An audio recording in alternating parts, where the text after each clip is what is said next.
We haven't even seen the results of the Chilcot inquiry into the last one, but Britain is yet again at war in Iraq. Even as the number of civilian casualties, many women and children, grow ever higher, David Cameron isn't even ruling out an expanded war in Syria.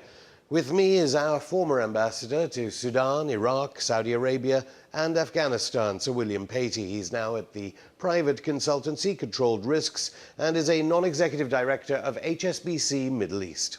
Welcome, Sir William, to Going Underground. We're at war yet again. You gave evidence to the Chilcot inquiry into the last war. Why do you think we haven't got the result? Well, why Chilcot hasn't reported is a matter for Chilcot. I know there's some problems over release of correspondence between President and Prime Ministers. Those correspondence always remain privileged, so I'm sure we'll get a report in due course, but I doubt it will tell us anything we don't already know. But some people might argue we are at war again, and the inquiry into the last one hasn't even been released. It seems a bit strange. Well, some people might argue it's a continuation of the last one, or dealing with some of the consequences of the last one. I think the reality is it's different what we're facing at the moment. We're facing a terrorist threat. We're facing an existential threat to some of our allies in the region, and some of the residual problems created by the last conflict in Iraq are having to be dealt with now. But we've got a government in Iraq, an elected government in Iraq, who's asking for help. And that's what's being provided. I don't think we've taken responsibility for this war. We're assisting our local allies. Politicians, including the Maliki government, including Maliki himself, who's democratically elected, before he was deposed for the latest president, they were warning the West, weren't they, that these groups were taking over regions and there was fertile ground there for their ideology. Why did Washington and London not respond then? Why did we not even help them out when they asked for airstrikes back a year ago, maybe? Well, I think the problem then was there was no political strategy, and Maliki had created the circumstances which had alienated the Sunni population of Iraq. Maliki or Britain? Well, Maliki's in charge of the country. I think, as a British ambassador in many of these countries, I spent a lot of time trying to explain our past mistakes. But our past mistakes are our past mistakes. The people who are responsible for running Iraq now are the Iraqis.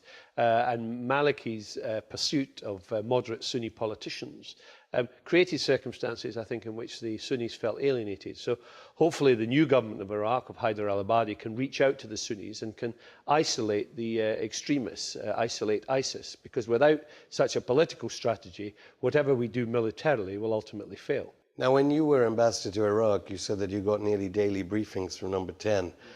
Do you think the current ambassador is getting that at the moment? Well, and did David Cameron know previously that the Iraqi parliament was clamoring for help way before ISIS made all these huge military advances? Well, I think the circumstances are very different. When I was ambassador, we had 10,000 troops on the ground. There were 100,000 American troops. Iraq was in the process of political transformation. It was having a new constitution. So I think the circumstances are different. We didn't have any troops in Iraq. The Iraqi government had been elected. We'd had the third election in Iraq. So it's fair to say that matters were in the hands of the Iraqis much more than they were when I was ambassador. Lots of people were warning the Maliki government. It's not a case of the Iraqi parliament warning the West that something was happening. People were warning. They did. Politicians said they were taking they might have been, but the North. responsibility was Maliki's. The Maliki government was responsible for driving out the Sunni Vice President Tariq al-Hashimi, for driving out the Sunni Minister of Finance Rafa al-Asawi. So, if the alienation of the Sunni community is a factor in ISIS' success, I think the blame can be laid fairly at the door of the Maliki government and not the West. Or if we forget the history of the Ba'athist well, yeah, you can always go when we go back to history. That wasn't that long ago. Yeah. Okay, well, 6 tornadoes are flying back and forth from Cyprus. You've said that you think they'll help to free up US forces in Syria. What do you mean by that? Well, I think the debate was about where would Britain participate, and the permission from the Parliament is for doing operations in Iraq, not in Syria. But the reality is it's one campaign, and British participation will be coordinated with the other allies and the Americans. So if we're only able to operate in Iraq, then that would inevitably free up American operations in Syria.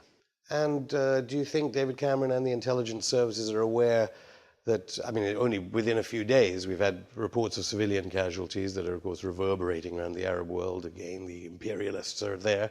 At the same time, we've seen al-Nusra, which had been fighting ISIS, now back in the fold with ISIS. Do you think this was all foreseen when these decisions are being made in Washington and in London? Well, there'll be people who want to exploit the fact that the so-called imperialists are there, but let's remember they're there at the invitation of an elected Iraqi government.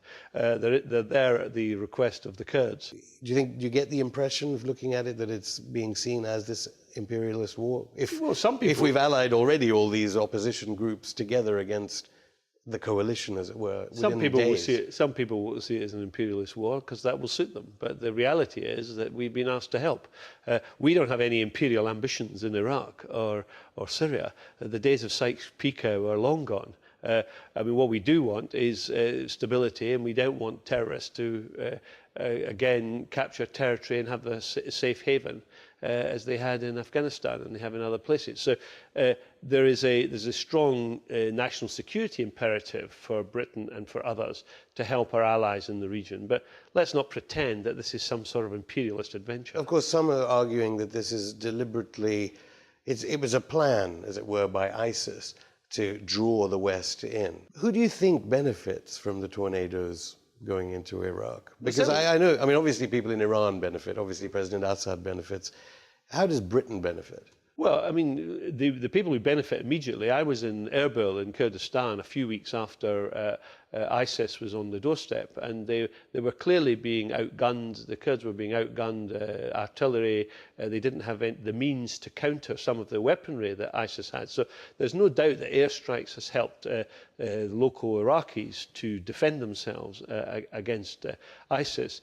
But there's undoubtedly ISIS would like to provoke some sort of narrative that there's a general confrontation between the West and Islam, and of course it's important to counter that narrative and to conduct ourselves in a way that belies it. But ISIS is killing Muslims, not just Yazidis, not just Christians. They're killing Muslims. They're attacking the Syrian opposition. They're attacking ordinary Iraqis. Which just goes to show how, despite the fact that most of the deaths by ISIS are Muslims, they can still exploit a narrative against the West, how bad things are. I think I want to get on to Saudi Arabia, because you were an ambassador to Saudi. When you were there, did you know that the people around you at your meetings were funding what would become ISIS? Well, there's lots of accusations made against Saudi and the Saudi government and what they've been funding. I know from my dealings with the Saudi government at the time that they were very hard on terrorist organisations. We have close cooperation. The British government has close cooperation. To your face, or underneath it there was financing? Because where is the financing coming from if it's not Saudi Arabia? I mean, most of the financing for ISIS has been coming from internally generated means. If you look at the financing, some of it is kidnapping and ransom. A lot of it's taxation. Nowadays, now that they've taken the size of Britain. $400 million in the central bank in Mosul. But in your day? In my day, there could have been possible that individual Saudis and individual Emiratis and Gulfis were funding groups. Now, there was a complication in Syria because we were all funding the anti-Assad opposition, and the Saudis were funding some of the opposition who've turned out who've joined ISIS subsequently, but they weren't funding ISIS at the time. They were funding the anti-Assad opposition, and one of the difficulties of that was, finding the right people. And moderate rebels, and we're still trying to find those. Rebels. Actually, in your day, it was more Al-Qaeda, wasn't it? I mean, you were meeting with Saudi officials, and then underneath it, of course, there have been big changes in the staff of the royal family when it comes to foreign policy. But British officials were meeting these guys, and then underneath, they were funding. Yeah, well, you see, I don't accept that. We had a good relationship with the Ministry of Interior and Prince Mohammed bin Nayef, and there was no evidence. We never found any evidence that the Saudi government had any interest in funding terrorist organisations. And for them, Al-Qaeda is a threat to them, existential threat to them, and ISIS is a threat to them. Now, they may have been funding groups with our knowledge that had a sort of jihadi flavour, if you like, and things have got more complicated and they were certainly anti-Assad.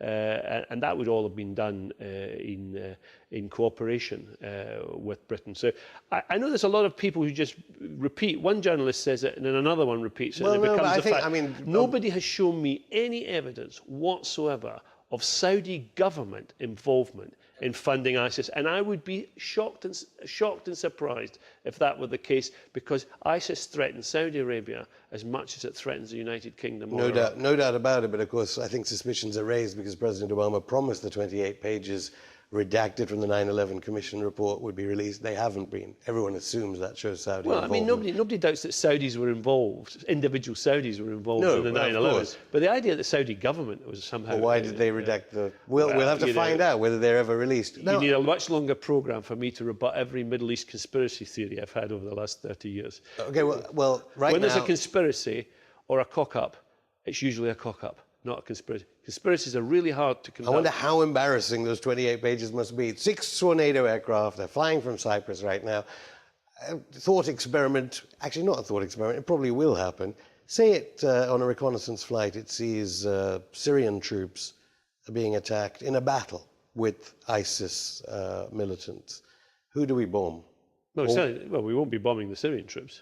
Britain won't be bombing anybody in Syria because Britain's operations are confined to Iraq. So that's a simple question for British tornadoes until in such time as probably there was a Security Council resolution, because the Labour opposition have said they wouldn't support. So when the reconnaissance information is handed to the Americans, they are facilitating it. Which way did the Americans? I'd be pretty confident. Bomb both sides? I think they'd be bombing ISIS. President Assad, de facto ally now?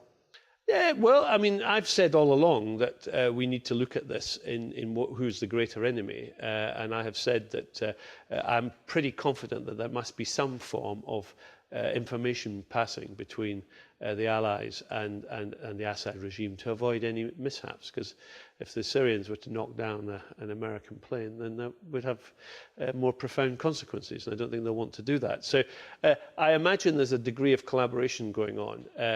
Now, it's very difficult for any Western government to accept that they're dealing with an Assad regime that they have so roundly condemned for using chemical weapons against its own people for all sorts of reasons.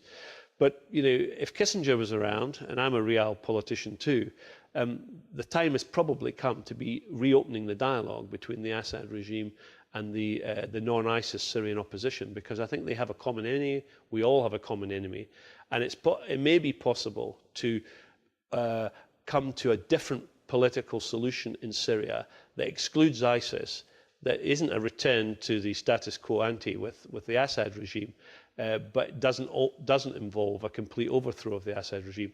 I think that's worth exploring. Sir William Patey, thank you. My pleasure.